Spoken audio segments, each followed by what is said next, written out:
Negativ tərəfini deyirəm.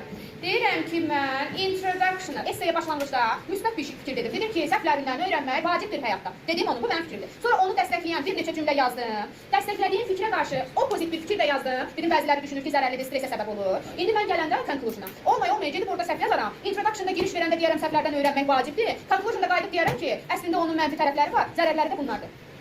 Girişdə dediyim müsbət fikri, conclusion'da mən əksi bir şey yaza bilmərəm. Introduction'da verdiyim fikri, nəticədə, conclusion, sonluqda bir də təsdiqləməliyəm. Eynisini götürüb onu yazmaq yox ha. Fərqli sözlərlə yenə də eyni fikri deməliyəm. Yaxşımı? İndi biz nə dedik? To sum up, in conclusion, to sum up. Yaxud da in conclusion, deyirəm hətta baxmayaraq ki, hətta, bəli, even though, bayaq oldu yazmışdıq Kübra ona görə. Even though, hətta baxmayaraq ki, even though, hətta baxmayaraq ki, o bəzi negativ tərəflərə sahibdir. Mistake, bəli, mistake, sahib olmaq. Nəyə sahibdir? Bəzi, yəni bir neçə negativ tərəfləri, bəli, negativ side. Nə olur?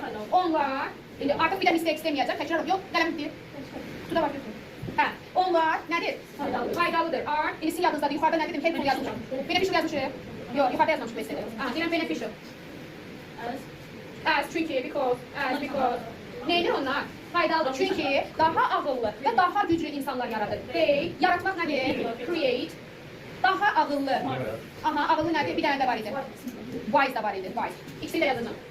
Wise, təkicalıdır evlə. Bir də clever. Bunu deyir görür müqayisəsi clever.